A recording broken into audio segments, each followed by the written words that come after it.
Gets earthquakes, gets hit. Out comes the army on the nuke!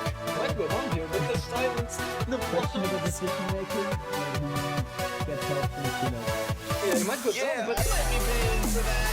As he got a little bit of confidence overstaying his welcome. A lot of us are going to be absolutely assaulted by all that is you. But three people on the run are separate from DOT.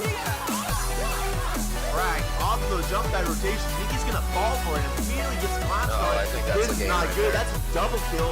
Now stays in a very bad situation. He actually managed to find the turtle to save his life that we've talked about in the pregame. He is in such a bad situation right now, and he's taking so much damage. He might be able to make a double here. He actually does. Oh my God, and he all the finds dream. it, and now he's going now. He's getting taken out. Island knows his run.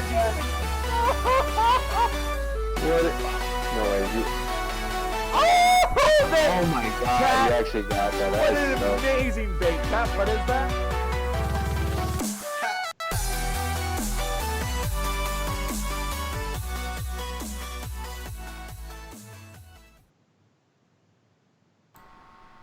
Ladies and gentlemen, my name is Mr. Pillow, and welcome to the Awesomenauts Rumble Scrim Show. This is where we take scrimmages from the competitive community and we cast them for you guys. Joining me in this endeavor today is Pyro Cheese. How you doing, sir? I'm doing just fine. Thank you for having me, and I'm glad to be here. Excited to cast another Awesomenauts Scrim Show here. Indeed, indeed. I'm excited as well, my friend. Before we get into everything, just a couple of reminders. We do have all of our social media on the bottom of our page there. If you look below, right where I'm pointing. That's the best way to keep up on when our scrim shows are and our other tournaments and events. And yeah, should totally check out the stuff. We got cool stuff like the Twitter and our website. It's great stuff. In addition to that, we also got a link to the Awesomenauts Scrim portal. If you're ever interested in playing a Scrim or getting into the competitive community, I recommend going to the Scrim portal. That is the third-party Discord server, and it's pretty much the primary hub where people use to organize competitive matches outside of tournaments. I definitely recommend it. With that said, on the subject of competitive matches outside of tournaments, we got a match to cast. Our first match of the day is going to be on Aguilon, and we will be seeing Zuji, Ninebolt, and Tempest take on Paulo, Bounty Hunter, and Mr. Manager. Pyro, why don't you take us through these drafts? So the first game right here is going to be pick knots for the red team, the Tempest team of Vinny, Lux, and Swiggins right there. While on the blue team, we're going to have Penny, Deadlift, and Max Focus right there. So some pretty interesting teams. I think it's very going to be a brawl-heavy match. Lux has been known to be one of the better brawlers just because he has a lot of AoE stuff going on for him. But everyone here really, they're really good at taking opportunities. Max Focus has a lot of control with his time slow bubble as well as Deadlift with his team shield. So I think it's going to be a very, very intense match when it comes to brawls in general. It's going to be interesting. It's going to be an interesting match. I completely agree. I want to go ahead and remind everyone about the bet system that we are doing. Type who you think is going to win. Red or blue into the chat. Desperately to be eligible for a giveaway after the match. You have until the match starts to get your bets in. So definitely recommend that. Looking at these comps, I think one of the really things that's incredibly easy to underrate and underestimate is got to be the max focus on Aguilon. It's incredibly hard to dodge him. There's just not that much room, and I think that it's going to be especially for kind of the slower knots. In general, red team, they're mobile, but they kind of have awkward moving. Like I think it's gonna be easy to track the Vinny on bottom lane. It's gonna be easy to track Swiggins. It's gonna be easy to track Jimmy and get all of that damage in. And honestly, but when you combine that with the fact that you're gonna have the Deadlift taking for him, you're gonna have the Pulse and the Amplify, I think Max Focus can almost just shred the red team right here. That's not even talking about the immense counter initiation he's going to have with his slow-mo shot. No, yeah, I absolutely agree. When it comes to mobility, I would actually give that to blue team. They do have a little bit more of escape than the red team would. Max can just fly. On Aguilon, that's not a huge deal because there's platforms and things like that, so there's not as much escapability. But when it comes to the red team, Swiggins is always in a tough spot when it comes to escapability, especially when it comes to a Penny or a Max focused against him. He's just, you know, if he doesn't get a good jump pad or a good couple of jumps, he's usually toast. But you know, red team has a little bit more lockdown, I would say, than blue team does, or a little bit more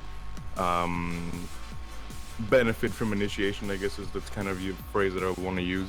But yeah, definitely max focus is something to watch out for here. Such tight spaces on Aguilon, especially on bottom lane, makes very, very difficult for to avoid max focus's damage if you're not careful. I definitely agree. Alternatively, there are kill conditions and win conditions for the red team. Just to point out, you know, we get the Swiggins Vinny combo. That is a classic that has been proved to work throughout the ages, patch over patch. Swiggins and Vinny is always a stellar combo. They just go in, they do like 1500, 1600 damage. They got stuns, they got silence, they got weaken. And when you throw Lux with his immense DPS and immense taking and just huge numbers on the board, then Lux is one of those tanks that's as good as dealing damage as he is as tanking it for whatever reason, and that's going to be something that's, you know, he might not exactly be able to deadlift for his team, but he's still going to be able to tank, and he's still going to be, you know, an obstacle in itself in order to just take him down. So, that said, I don't really have anything else left to add. Pyre, are you ready to get into this match, sir? I am indeed. Alrighty, I am at the 12-second mark.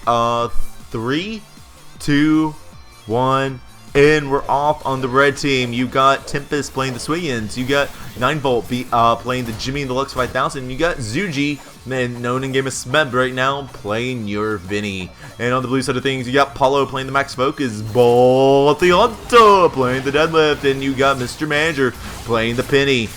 Immediately, we're going to see the blue team. They're going to grab him biz with the Deadlift. They're actually going to be going in rather hard, but the Tempest is going to be able to find an anchor dive. It's going to be a little poke, and we're going to see a big fight coming out on here. The shield's going to come out, and we're going to see Body Hunter. He's going to get ball side right down there. He's going to manage to launch away with this ability. Yeah, and he's actually survives. Now Tempest is going to be going in trying to save his teammates, but we're actually going to see a bit of a swap. We're going to actually see a 2-0, and Mr. Manager is alive. That was a lot to happen right at the beginning of the match there. It looked like just kind of a little bit of hesitation from the red team, and they weren't able to finish anyone off in time. And now the entirety of the blue team already has a 2-kill advantage. Tempest can be caught out here, and he's going to be going down, just stuck in a 1v3 scenario.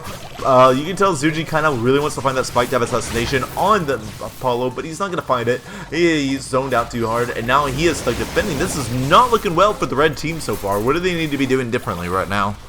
I think they just need to, even this early in the match, kind of reconvene and just make sure that they're actually going in 3v3, because that's really when they're most advantageous. Like I said, this is going to be a very, very brawl-heavy match, and we've already seen that in the first team fight. It was actually a relatively long team fight as far as team fights go, and it actually turned out in the favor of the blue team, but that's really where red team is going to shine. At the same time, they are better at assassinations, I would say, than the blue team, so just making sure that they're a little bit more together and being able to take advantage of those situations where maybe someone's going to be left alone, where Swiggins can get a nice anchor drop on them and hold them down for a Vinny spike dive.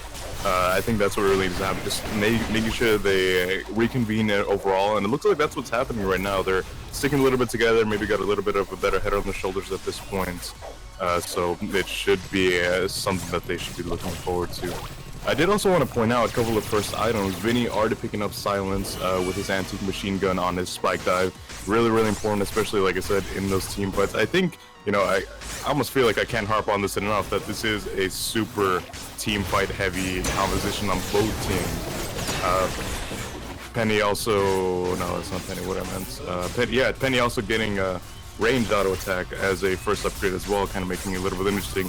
Putting a little bit of space between them and the enemy is going to be really key, I think, as far as how she wants to approach team fights and things like that, because it can always be a little rough as a Penny going against such a brawl-heavy comp and needing to be in there all the time, because she only gets one chance at escaping, and it's not like a Froggy dash where it goes through everything, or a Vinny dash where it has the potential of silencing. It just has a stun and knockback potentially, and if you don't do that right, it gives you a rough spot. So I think just having a little bit of poke, a little bit of space between you and the enemy is gonna go a ways for her. So. Okay. Yeah, and I definitely agree with what you're saying. She's got that silence, and I think that's interestingly early pickup for a Penny.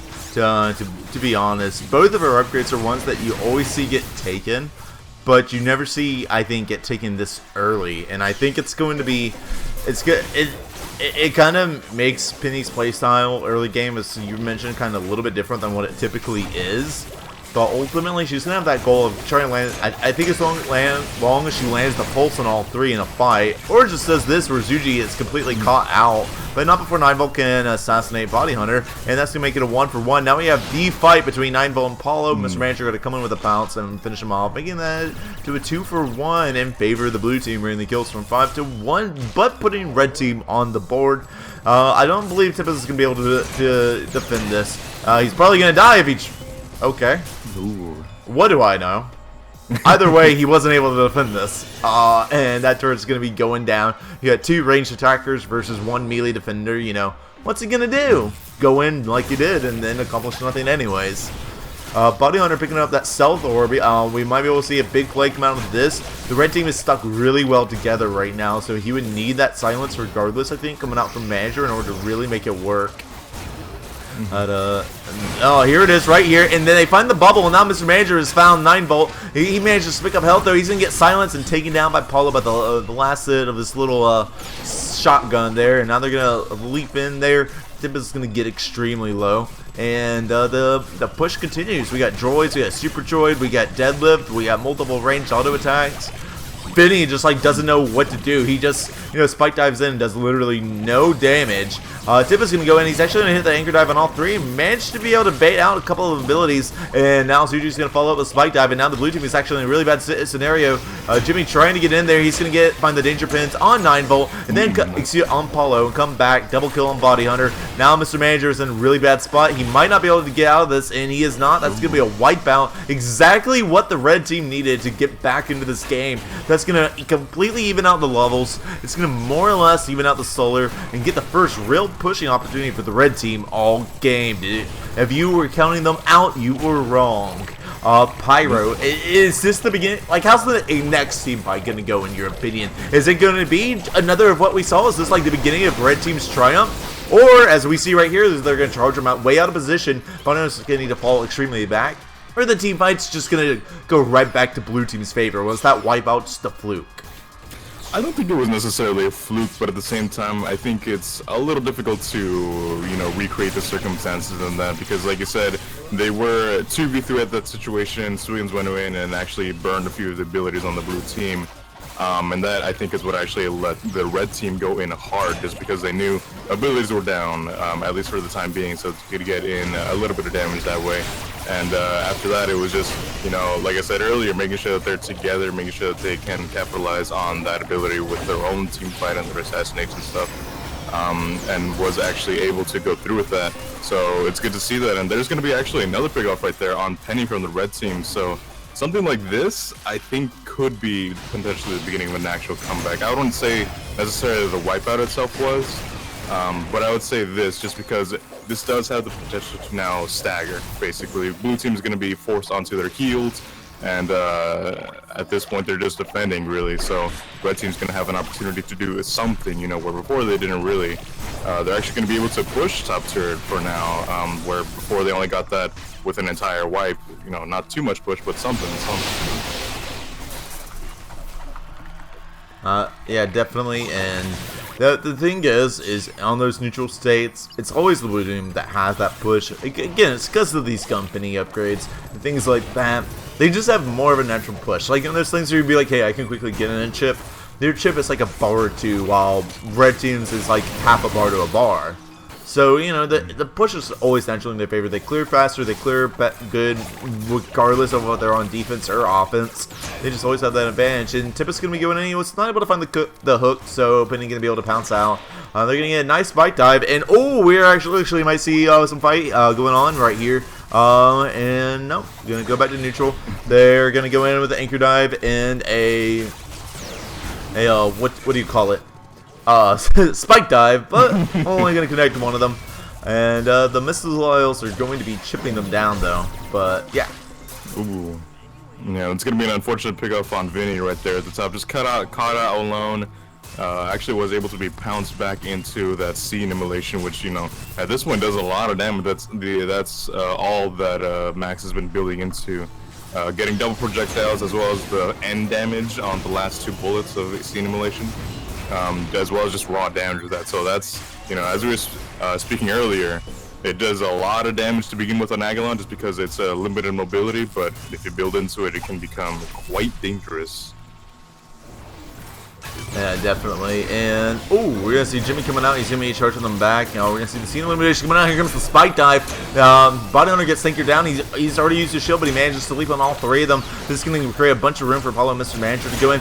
Not going to find too nice of a pulse through. That's not going to really accomplish much. And Nineville going to go in hard. He's actually going to find the danger pins pick off. He's going to manage to juke out Body Hunter. I think one of the deciding factors there was Mr. Manager only landed that pulse, I believe, on one of them. It was kind of like an easy way. He could have hit all 3. That could have gone very differently if he had landed all that. But now we're going to see Tibbetts get caught out. He's going to be found in that little bush there. He's not going to die, though. And he's just going to run back a little bit. The blue team doesn't want to commit to a fight when they're 2v3. That was definitely a frag if, you know, they had the full boys there. Right. That was a good pickup, you know. Even with Lux going low health, he went in for it, was able to juke out everything else, making it a 1-for-nothing trade. And, you know, everyone is pretty low, so they didn't really capitalize on it too much, but just still the idea, a little bit of extra soul, a little bit of extra experience, giving them that little bit of an edge. So even if there was no real map control gained over it, it's still a nice pickup nonetheless. Yeah, definitely. And we see another upgrade coming out on Penny. We see actually auto attack damage, which is one of the most cost-effective damage. That's going to have to wait a second because they just found an incredible engagement there. That was insane. You know, the red team tried to go in, but Paulo had the perfect slow-mo shot, the perfect counter initiation, and they just rained hellfire down on the red team. That's going to be a 2-for-0, and they will almost definitely be getting base exposure off of this. There's literally nothing Tempest could conceivably do to defend this.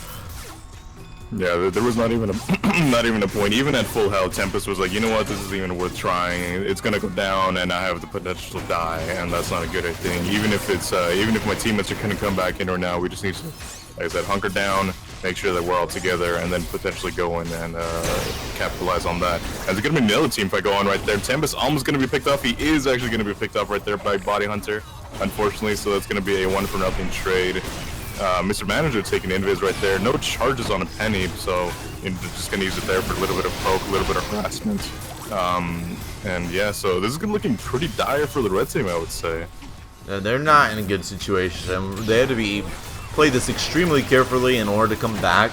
At this point, if I were Vinny, I'd be trying to spike dive in first just to get that weaken cloud and silence going, and perhaps that just gives the team the chance to go in, because at this point I don't think they're going to win a conventional team fight. They need to do something stupid, they need to do something janky, they need to kind of abuse the OP characteristics of their team. Standard vanilla flavored team fights, I think at this moment are almost always going to go to the blue team. That double kill that was picked up by came from Mr. Manager's pulse. He managed to hit all of them. Just that one I mentioned that he missed earlier, but this time he actually managed to fight the whole team, and that's what happened. That was the net result, to be perfectly honest. Now they're going to go for the lane rotation here. They find Tippus. He is in a really bad situation to get silenced. Apollo going for the assassination. He's going to trying to. Oh, he lost him because Tippus is invisible. Tippus is going to teleport out. Wow, that's actually kind of hilarious. When the lens on your camera aren't strong enough. Okay, I'm sorry about the pun. What? No, I was about to say, you know, even with Invis, I saw him pick it up, but I was actually still expecting him to go down. I mean, you know, his auto attack. Oh, there's actually some lag on Body Hunter's part right there, which is unfortunate. Very questionable team fight. Okay, they let Paulo live. I think they just Yeah. reacted too late on the penny. That happens. It happens. Yeah, and it looks like he's been lost for a second.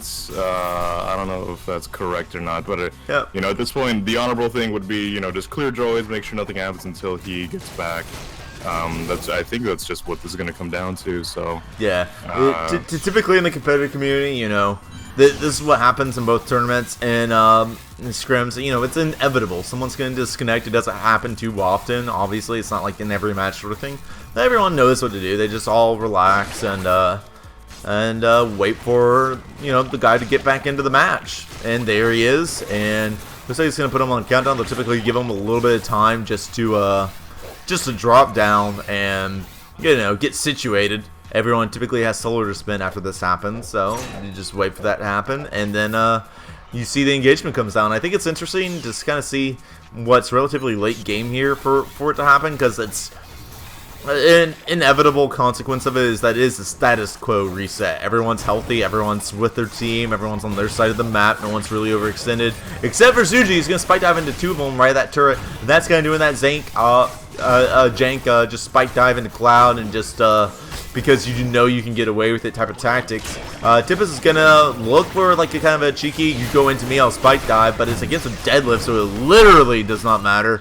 And Benny's gonna get taken down. The blue team is getting kind of low, but Tippus might be going down here. Oh, and the Jimmy is in a bad situation. He picks up the missiles. Wow. That was actually well done. He's gonna get the charge out. That's incredible. That was well played. Really good play right there. Yeah, absolutely.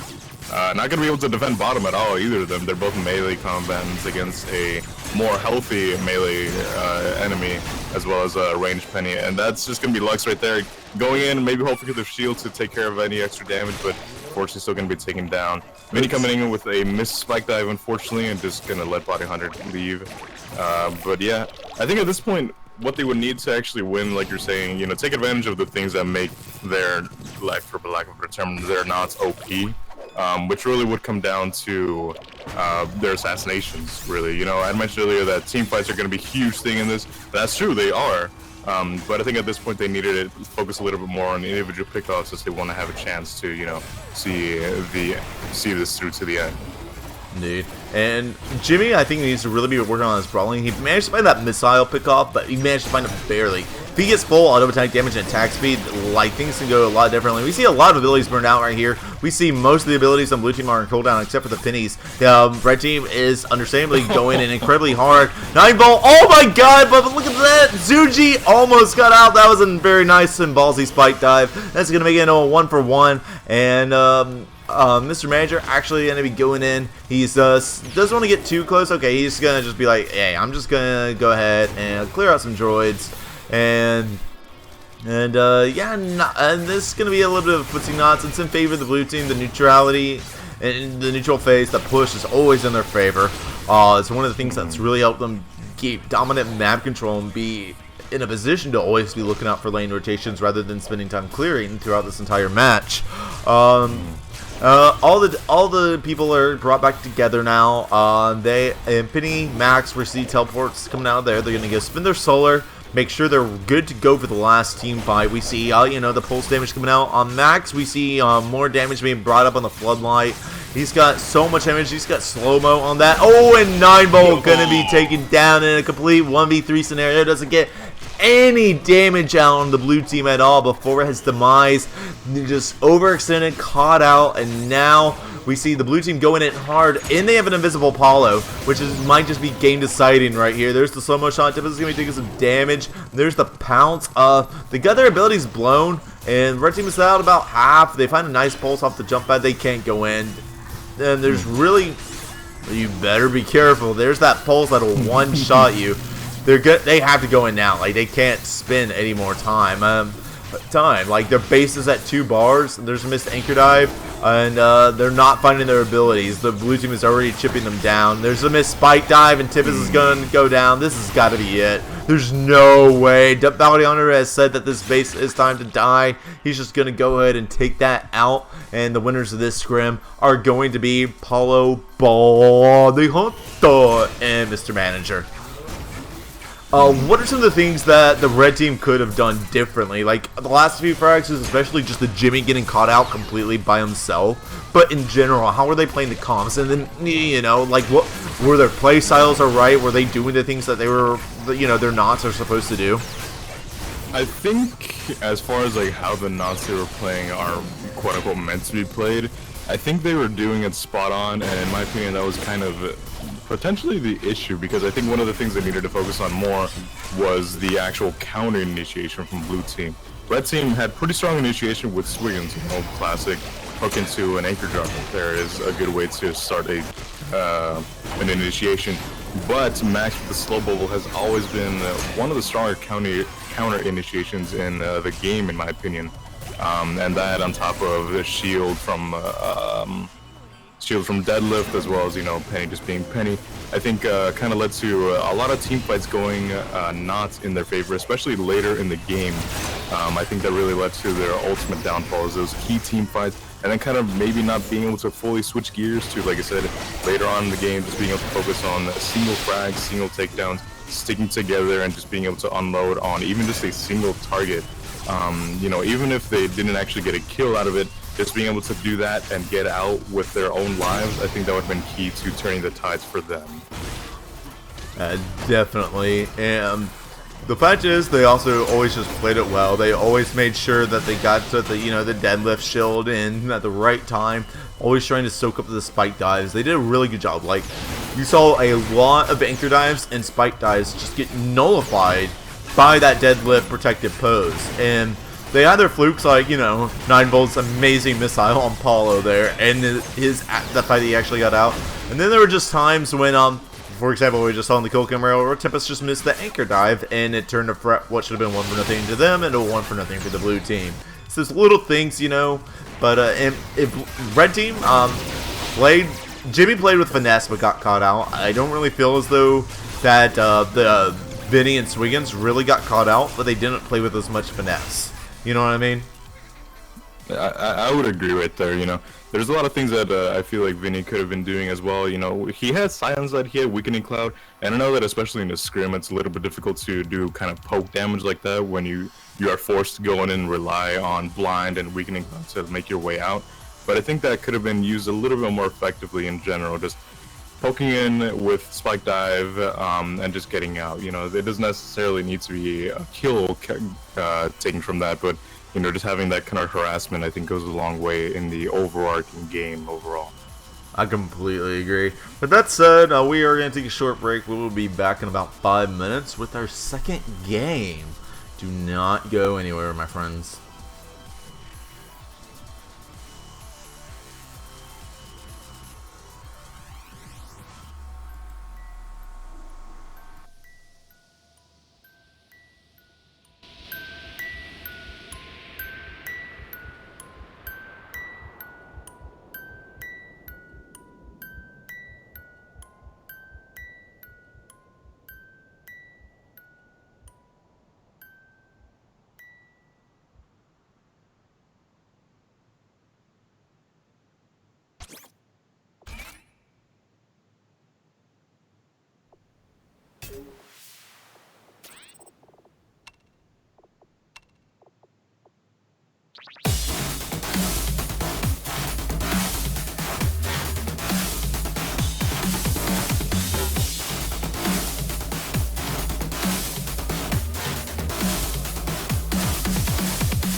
Ladies and gentlemen, welcome back. This is Mr. Pillow, and with me once again is Pyro Cheese. Hello. Hello, hello, hello. Before we get into our next match, I just wanted to make sure that everybody was aware this weekend we are casting our the Awesomenauts Rumble Gathers tournament. Gathers is going to is a sort of casual tournament. We kind of cooked it together the past few weeks in addition to the other projects we're working on behind the scenes because we wanted to bring some consistency and activity to the competitive scene. Right now, what it was is a single elimination bracket, and then at the point of the semifinals, we remade it into a double elimination bracket, and we're gonna see the teams duke it out this weekend. Everything up until the semifinals has already been played. We will be casting that Saturday and at 12 p.m. Eastern, and then Sunday we will be live casting. So you get to see the grand finals and the winners finals and the losers finals. So you'll be able to see those live as the matches are played with casting. So that's gonna be hecka cool. I really recommend checking it out. But in the meantime, I feel you're extremely hyped and just can't wait till this weekend. We have another match to cast, so we can help quench that thirst right now. And looking at that match, it is. Names are wrong there. Hold on a second. Talking a little bit more about the Gathers tournament. Sorry, tongue-tied. When we live cast it Sunday, we already decided that it's going to be a monthly event. So we will be doing one every single month, and it shouldn't be confused with our mainline tournament. It's just how do you say it? Sorry, I'm getting tongue-tied here. It's all good, man. Don't worry about it. Yeah, but the bottom line here is it's going to be hecka cool, and you guys should totally check it out, and you guys will be able to sign up and participate next week or next month if you so desire. So with that said, our next match is going to be Nikki, Dave W, and Ubi versus Edster, Cannoli, and Rado. I want to go ahead and remind everyone that you can get your guesses in right now on the match. Who you think is going to win, just type red or blue, guess correctly to be eligible for a giveaway after the match. On the red team, we have Nikki, Dave W, and Ubi playing Ix, Penny, and Ted. And we have Edster, Cannoli, and Rado playing Deadlift, Swiggins, and Frog. And I believe those names are a little bit wrong. Cannoli is playing the Frog while Rado plays the Swiggins. The Ted is from Nikki, I believe, and Penny is Ubi, and Dave W is the Ix. That said, they also banned out the Genji and Ksenia, and the blue team wanted to get rid of Vinny and Scoop. How are you feeling about these comps? I think overall the comps are pretty okay. I think Ix has been a little bit stronger in recent patches. He was buffed relatively recently.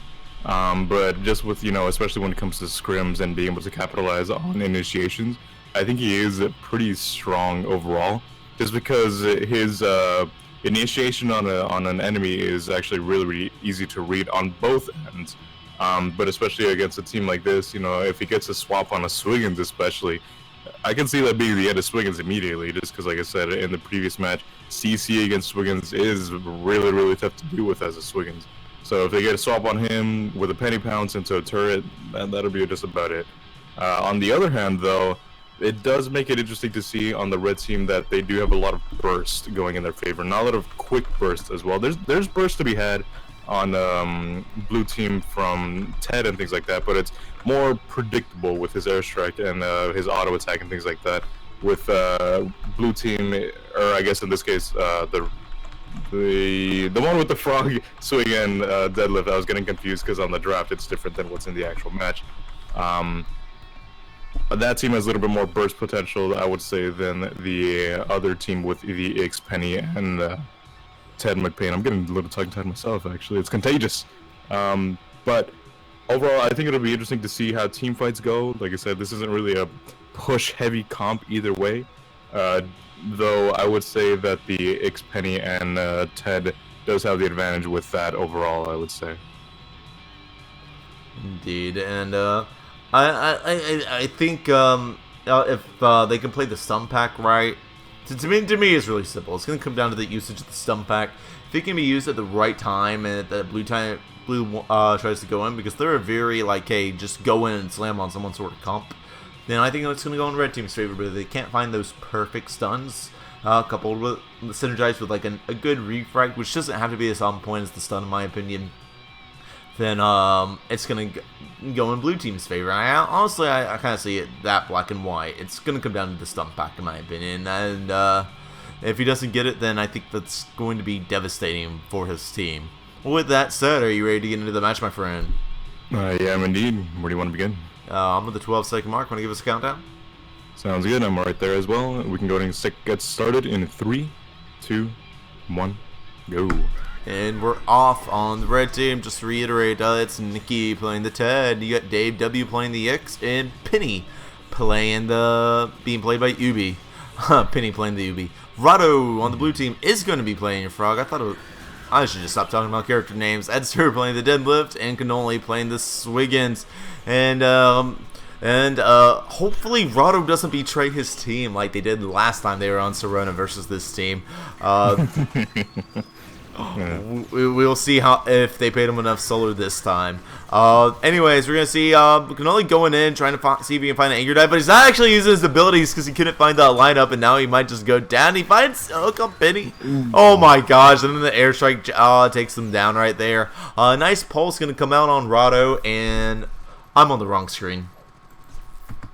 I forgot to transition. Can we just reset this? Sure.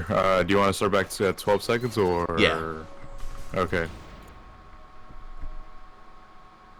10, 11, 12. You good to go? Yes, sir. Alright. 3, 2, 1, go. Production quality Craigasm. Hey, so Ted is gonna be played by Nikki, Dave W by Ig, Spinny by Ubi, Rado being played by the Frog, or playing the Frog, Edster playing Deadlift, and Cannoli playing the Swiggins. We did it, Reddit. Yeah, right. Technical difficulties abound, but you know, things are getting sorted out. So let's pretend like the last minute of commentary just didn't happen.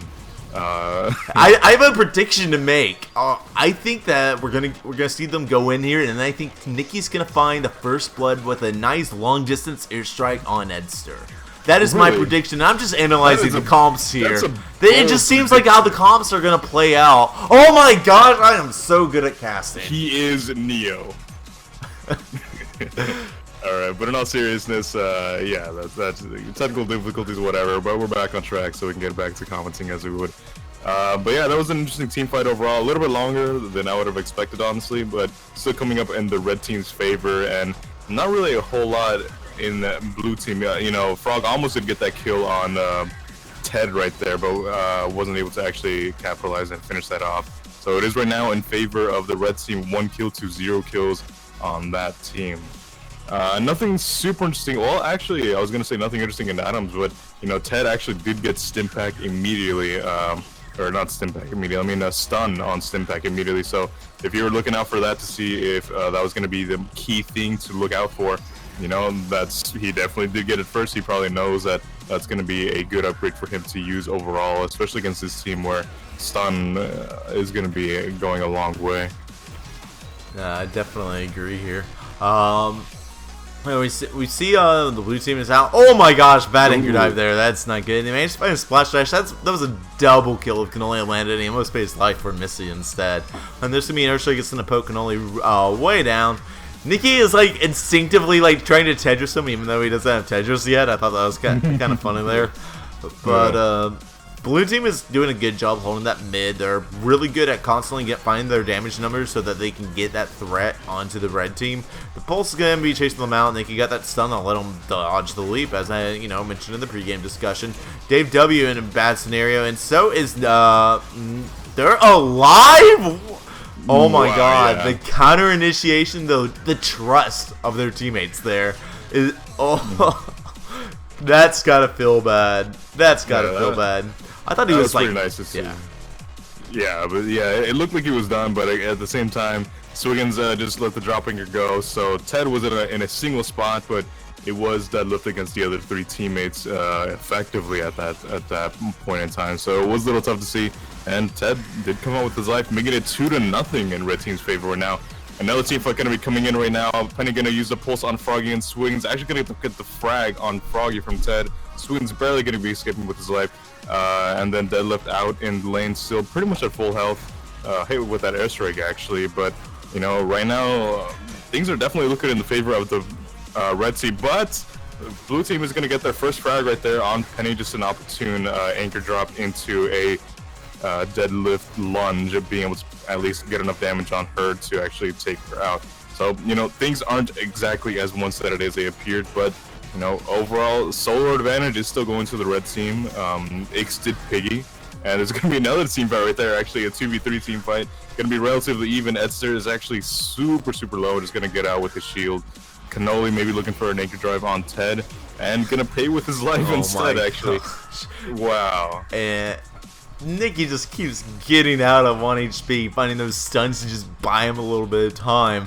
It's really going like, you know, as I thought it was. You know, they keep trying to commit to him, thinking that they can just kind of go in on him, and he gets 1 HP, gets that perfect stun, and that stun just changes everything. It cancels momentum, it cancels tornado, and they just go in and finish off the target that's trying to attack him, because he has immense damage output, and he can keep it up as long as he does it right. Now Ubi's in a really bad spot. He's got the protected bows. Edster just deadlifted the crud out of Ubi. You know, that was the quintessential deadlift moment. No, yeah, absolutely. Deadlift being low and, you know, being an opportune moment for Penny, that's you would think that that'd be a pretty easy kill right there, but instead just strike down their protective pose and just be unable to do damage and actually take a lot of damage just from his auto attack and everything else. So it's a pretty difficult situation, but that's how it just happens sometimes. But it is going to be 5 kills to 2 kills. They also did take Blue's bottom turret right there, so the map is going to be opening up slightly, though in my opinion the bottom turret on this map is the least important one. Both of the top turrets are just fine. I don't think there's even any turret damage officially anyway on the top red turret. There's only a little bit of chip on the bottom one. So overall, again, unfortunately, things are looking pretty, not necessarily strongly in favor of the red team, but definitely in a significant favor for the red team right now, both with map control as well as just how they've been playing their team fights. I think one of the things that they need to focus on, again, similar to last match, is a counter initiation, you know, because I think at this point, red team does know that the main initiation is going to be from Swiggins. It's going to be that hook into an anchor drop and then holding someone down right there, and it's going to be really difficult for that. And Edster is going to be caught out right there. There's 1v2 against an Ix that has amp, I believe he has. Yeah, he does have amp during refract, and that's going to be able to pump a lot of damage on top of Penny's own amp. I believe the stack, if I'm not incorrect on that. But overall, it's going to be some strong push going on the top of blue turret. Swiggins just going to let that go. There's really nothing he can do. You know, Swiggins is one of the worst defenders, being purely melee. His range attack is not very strong. It's a single target. And it's going to be an open map for the blue team right now, or for the red team, I should say. So things are looking pretty bad, though. It's going to be a nice Octant use right there, getting at least 2 people in that, and almost going to be certainly a kill right here on Dave W. Yep. So it's going to be actually a 2-for-0 trade right there in favor of the blue team. So this could be the start of a turnaround, like in similar to last match, if they can keep this up, if they can keep them staggered, because right now the kills were a little bit separate enough that I would consider it staggered. Potentially, anyway, this could be their ticket to actually, you know, keep holding in this fight. Indeed, and if they can find it, they can get enough damage upgrades to get going, because they really haven't like turned on their builds. You know, look at Frog. He's got a thing of clocks. He's got, you know, Hydro Splash of all things. Nikki needs to be a little bit careful, and you know, Swiggins. He has Regen, AoE, and Blue Heart. They haven't really started getting all their mechanisms going, and this slowly to pick up from Nikki right here. Well, certainly held them along, but not with Dave W assassinating everybody. And Dave W is actually going to get taken out by Elite. That's actually going to make it 2-for-1 in favor of the blue team. And now it's going to leave Ubi at 50% HP. He's going to go ahead and recoup off the creeps. So we're not going to see any push net really come out. Radovis can manage to escort these droids up and just kind of trade some health with Ubi right there. But they're slowly going to start coming back. It's there's not that much that they can push right now, but there's going to be if they can do this 1 to 2 more times. And the fact that you're gonna start seeing just, you know, the mechanisms and the utilities that the blue team needs to fight, it is going to be making things a bit different. You know, red team had it out of the gate. They already had the silence off. I mean, it's the stuns, the amps, and all that, and their life steals relatively fast. And Nikki trying to bait with extremely low HP there. He knows that Cannoli without his anchor can't take him out, but it's very tempting because he's only 550 HP. And Cannoli's not going to fall for it though. Red team's going to be sticking together on that bottom lane. Blue team getting together, going to clear these shorts, I believe, and then they might just go for a fight, but not before red team rotates on top of them. They're going to be going down on Cannoli. But the refrag comes in, and there's the splash dash, and now the entirety of blue team is getting chipped down right here. Edster's going to get taken out. But Rado's going to come back in. He's going to splash dash, and Rado finds an excellent ninja wards on Nikki, and Cannoli finds the assassination of the anchor on Ubi, turning that into a 2-for-1 once again in favor of the blue team. That is, they did it again, and now, but Dave W is way overcommitted here. There is no way he won that, even if Rado was low. And now that's going to turn into a wipe. Blue team is going to heal as fast as they can, spin their solar, and just get the hell out into lane. And looks like we're going to have Edster on the lane cleanup. Cannoli's pushing forward fast. Frong should be in lane by now. Okay, it's just taking a bit of time to decide and end up getting ninja worms and cubes. They still haven't gotten any push though. They weren't able to find any push off of a wipe. There's going to be a missed pounce while Edster doesn't miss his leap. So Cannoli's alive because of a miss, and Nikki just gets taken out off screen there by Edster. And there's going to be a whip pulse there. There's going to be a whip leap, and now everyone missing. Dave W just going to clean up the lane there. And that was an excellent dash there. They managed to get in and actually find that frag, and that's actually going to put Dave W in a really bad spot. He's out to defend both lanes by himself. For once, this double has happened when the blue team has the lanes pushed up. And he just has to play on the defense for a bit. Nikki going to come in. He's going to miss the airstrike. Now he's going to be anchored down, and he should be going down here. And that is going to be another frag, and the blue team has a 2-level advantage at this point. Like, what just even happened? Like, how did we just, like, kind of almost blink, and now they're pushing. They have a 4-kill lead. They have well, now 1-level advantage, and they have more upgrades than the red team. Like, this just almost came out of nowhere after being pushed back to their back turn and losing almost every team fight. I think I would say that overall what led to this is, I think red team, not necessarily being cocky, but I think maybe potentially overcommitting onto the blue side of the map. You know, they were up against a turret where, you know, they had a little bit more advantage to actually defend. And just with that, they were actually able to get a couple of key kills. And like I said, if they're able to keep them staggered, I think that is really what's going to be turning around this match. And we're kind of seeing that right now. They're staggered a little bit right now. You know, potentially Dave W going to be going down. Yep. Well, overall, 2 for 2 in that team fight. And Nikki going to be relatively low. If Cannoli can actually get an anchor drop on him, that's probably going to be the end of Nikki. If he's going to let that happen, I should say. He's going to be going in right there a little bit, getting that stun. Not going to be able to quite get the actual anchor hook. Cannoli looking rough, and I don't know if that jump pad was advisable, but potentially getting out still. Yep, still going to be able to get out, and now Deadlift going to be coming in looking for that Nikki frag, but not going to be able to find her, unfortunately. Nikki, yet again, going out with a little bit more than a 0 HP. But you're right, even with those staggers and those wipes, there's still red droids right on the blue turret, so push-wise, blue team is really suffering right now. The only way they can actually get anything effectively done is to have those staggers and those wipes, which is a difficult task to ask for, really. So we'll see where that leads to. Nikki going to be going down low again, looking for that escape again, which he's going to find. Rado actually escaping nearly with his life as well. I was actually expecting him to go up before I noticed his actual health. But yeah, Deadlift going to be caught on the wrong side of the map right there. But Ubi nearly going to be going down, but being able to escape right there, and just barely. So I think things are really evened up right now. Technically, blue team would have the advantage with the level and the kills, but overall I think team fight wise it's relatively even, really. And Ix right there, only with his refract, can be able to escape with his life. Really, really good timing on that. But overall, it's disadvantageous for the blue team right now just because they're a little bit behind in push, especially. Red team definitely has the advantage there, but they do have a little bit of a solo lead as well as the item lead and level lead. So if they can, you know, kind of turn that and leverage that into actually being able to push into the base, which is, you know, the name of the game, then I think that's really what's going to be leading out to their victory if they can find it.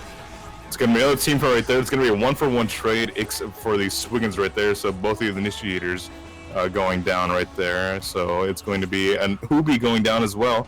And blue team going to be going out with, you know, the teammates that they have almost at full health. So it's going to be left with Ted to be defending alone, although he is probably the strongest defender on the team. So, yeah. No, I definitely see what you're saying here, and you know the win conditions are present, and there's going to be another cancel NATO, and they go in and they just, oh my gosh, you know, they just take in so much HP. One upgrade that I think I want to see coming out on Deadlift, I don't believe he has yet the shield break on once he leaps in. That's the sort of thing. He does? Yeah. Oh, I'm blind as about. He does. Okay, he's got about all the damage he's going to be getting, more or less. So it's just really managing about finding the ability to commit with those auto attacks. In that situation, I think just considering the role that he plays, he's already got the damage on the auto attack, which is going to be more than enough. I think in most instances, I think he needs to just be looking out for making sure he can commit HP-wise to take them out with his DPS. And, you know, they should be able to find most of the frags, which this is a situation where he's doing that right now. And, yeah, not much really happening. The red team is kind of really pushed back, but they're going to bait Edster to take him out with an airstrike. Red team is kind of getting a little bit more passive now, I feel like, and they're kind of just playing Awesomenauts, not in a stalling way, but in a more careful way.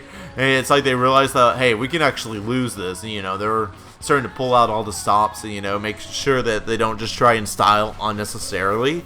And it's going to lead to baits like that we just saw in Edster. I've seen this happen with Nikki Ubi and Dave W before. If they're down a lot of the time, they always play extremely aggressive, just going straight towards the enemy team and taking the fight. But if they lose it a few times in a row, they just start to kind of, you know, pick their team fights a little bit more carefully. And this situation doesn't look to be it. The airstrike is not going to do that much. Edster going to take out Ubi. Nikki can manage to take them both out on the cleanup, though. But will Rado be able to clean them up? And unfortunately, he will not be able to. He's going to splash dash once and get out. There's his NATO. He's got his splash dash back. And yeah, he's going to go for it. I was thinking he's probably going to do it. Unfortunately, he doesn't have the NATO there. He has it back now. He has an airstrike. He has to use the NATO to clear, though. He has to defend that turret. And he's just going to splash again. There's really not that much he can do in this situation. Blue team is finally done dropping, and they're going to be passing the shop, and now there is base exposure on this. What does the blue team really have to do in order to, you know, take this by force? Because there's so much they have to play around. They have to play around the stun, they have to play around the refract, which kind of nullifies Swiggins. Like, what would you be doing in this situation? I think if I were on blue team, I think it really would come down to making sure their abilities are down. I think that's really key, especially from Ix. The Ted stun is pretty short and is a problem a lot of the time. You know, right there is actually kind of ruining Edster's day right there. But at the same time, when it comes to the overall team fight, playing around the Ix especially, you know, as a support character, I think is going to be really key. Swiggins actually going to be going in a little bit alone right there. It is going to be a team fight with red team almost going to be going down. That is actually going to be a 2-for-0 trade right there. And I think that's kind of what I was talking about right there. They saw that, you know, for whatever reason, Iggs wasn't really using the refract until very, very late into that team fight. With, you know, refract actually becoming a good tool in this case. Is that Nikki going to be going down? Yes, it is actually. So that's actually going to be a full wipe right there. Them being able to capitalize on Ted being caught out alone, so they might be able to get the bottom turret down as well as the top for sure. So if they can start doing this, opening up the map a little bit, this could be a different story than what it looked like it was going to be, you know, leading into. I definitely agree with what you're saying there, and they just took 2 turrets like that in late game. Late game, if you find that wipe, taking 2 turrets is no problem at all. It's the comeback that they've needed. They have a bunch of damage going. They have their builds going. They have max damage. They have the sustain they want. They have the CC they want. They have the stuns, the speed on the auto attack of all things, the break damage, all the pills.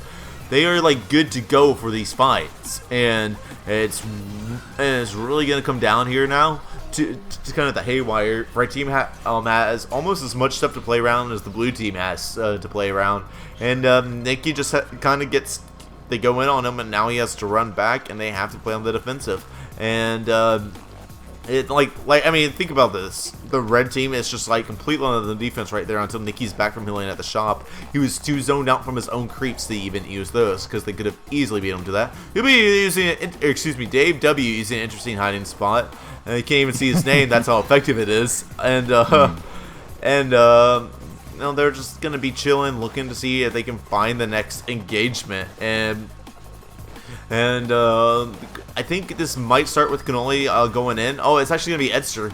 Cannoli, I think, is kind of on the verge. He just doesn't want to get outplayed by Refract here, but you can kind of tell, like, in his body language, he wants to anchor dive in right now. Yeah, and here it comes, but he's not going to find it. He's going to be silenced. He's going to be taking a lot of damage. He needs to run. And that was actually a really nice splash dash right there, letting and Cannoli actually escape right there, just barely. Otherwise, Penny was definitely going to give chase and potentially catch up, but you know, that's good. He does have a speed up when he's not holding Humble, so he might have been able to get out either way, but it was still a nice splash dash with that slow. That's going to be almost certainly a kill on either Nikki right there. Well, let's see. Nikki going to be going on low health on Cannoli, but a really, really strong auto attack as well as shield right there, but still going to be taken out. That's actually going to be a kill on Ubi as well, so 2-for-0 trade right there in favor of... When I put Edster off screen to watch the Nikki fight, he was like 1 HP in a 2v1. What the hell just happened? That was actually the same thing that was happening to me, because it was like, alright, he's going to get the health pack. It might be actually a close match. I'll see what it is. It'll be interesting. Turned out to be probably not as interesting as whatever happened to Ubi on the other side of the screen, but you know, this is going to lead to them being able to get an actual push on the red turret. So kind of an interesting turnaround, going from, you know, basically base exposure to having 2.5 turrets destroyed on the red team. It's kind of an interesting turnaround overall. I think, like you were saying earlier, that they're actually starting to get into their actual builds. You know, red team, for lack of a better term, basically finished their build pretty early, you know, getting all their functional upgrades, and now have just been focusing basically on damage and things like that. That's almost going to be a kill on Nikki right there as well. Cannoli going to be caught out a little bit. Is that going to be... Nope, not quite enough damage to get Nikki right there. I was expecting a lunge into that shield break damage, but I wasn't able to get off. Unfortunately, it might have been on cooldown. I didn't see if it was or not. But you're right in that they're actually getting into building their final builds, you could say. I was actually expecting Speed Native to come from Froggy much earlier into the match, but there is going to be getting tweeters as well as a boombox damage. So it's going to be a lot of scary things coming from the blue team pretty late into the game. Swiggins getting health on Anchor, which is going to let them stay in place for a little bit longer, letting them capitalize a little bit more on that lockdown. So overall, I think right now this is really where the most interesting part of the match, where it's kind of both teams are running as optimally as they can, basically, and hopefully with that they'll actually see some nice things happening. Cannoli just going to be looking for the escape right there. Nikki actually going to be going down right there, as well as Frogger right there. So it's going to be leaving Swiggins alone, and he's going to go for the health pack, and going to be hopefully to be able to defend base. Actually, Swiggins probably the worst defender out of the three on their team, frankly. So we'll see if this is going to be something that he can take care of. Cannoli right there going to be caught out, and he is actually going to dip down right now. So that's probably going to be game right there. That was really close. I honestly thought that Edster, Rado, and Cannoli were going to win this, but you know, they managed to just pull everything out in the nick of time on the red team. They find that one good wipe, and after all those close calls, they're like, okay, we win, and they're like, it has to be such a relief moment, because after all that, they're like, okay, finally, I can stop stressing if they're actually gonna come back and win this now. You know what I mean? Yeah, absolutely, because they were on their heels for a while. You know, they had the advantage for basically the whole match until blue team was actually able to turn around. I think there was a double kill specifically where they actually started to become staggered and actually started losing turrets and things like that. But overall, I think it was just at the end them being a little bit calm, and really, obviously, that last team fight was key. I think the only thing I could really say specifically about that was that Swiggins actually missed both of his abilities on that, and if he had hit either one of them, might have been a different story. But, you know, retrospect is 2020. Either way, really good match, a lot closer than it looked like it was going to be, and that's one of the nice things about casting this kind of thing, that you never really know exactly how it's going to turn out. It's good to see how it does. Yeah, I definitely agree. And this was a really good game also. Yeah, just kind of, it was very back and forth, as we know. And they always managed to pick up these crutch kills, and really, they forced each team to play to their fullest potential, if you know what I mean. Like even when you won the team fight, the other team was so insistent on getting their damage in that you would usually get your frags with like with someone on your team 1 HP left. You didn't really see any clean frags come out, where it's just like, hey, everyone's good to go into the next fight. After they found that frag, typically, the guys who found that frag weren't able to go in and go say, hey, I wonder if we can turn this into a double kill. It was like that was the end of it, because they were always so low because they already had to work so hard just to get that one kill. Or even if it was like a simultaneous skill, but just, you know, like the team fight kind of has ebbs and flows. The flow after the initial frags of it was like no one could continue to commit because everyone was too weak. No, yeah, definitely agree. I think it's kind of the thing that once abilities were burned, they were kind of all on tough spot, really. Nikki actually being able to still get out on low health, especially early in the game, but still in a rough spot later, just not being able to escape that much. You know, once blue team actually was able to build into their characters and actually get the functionality that they wanted out of them, it became a much different scene overall. Yeah, definitely. Saw a bunch of really nice double kills, you know, happen also throughout this match. And, you know, one of the things that was really quintessential, I think, was when Nikki managed to clean up both of them with just landing all of his machine gun right as they went to the shield that was on their cliff. That was something that was like, if that hadn't have happened, they might not have been able to win this. But again, you know, it came down to just really landing on your damage together and getting it coordinated and trying to dodge the other team. It was one of the things that, you know, could have gone so differently, because this is probably one of the closest matches that we've casted in a while, you know, but that's the way the cookie crumbles, I guess. And yeah, so with that said, that's going to be concluding our Scrim Show for this week. I do appreciate everybody on calling, coming out, and I hope you guys enjoyed it. Pyro, do you have any message or anything that you want to say before we get off? Not particularly. Blast to be here. Always a pleasure to work with you, Pillow, and a pleasure to be here casting for the community as well as for these players. Indeed. Yeah, well, that said, I feel the same way, and I hope to see you guys this weekend for the Awesomenauts Rumble Gathers tournament. I hope you guys have a great rest of your evening. Goodbye.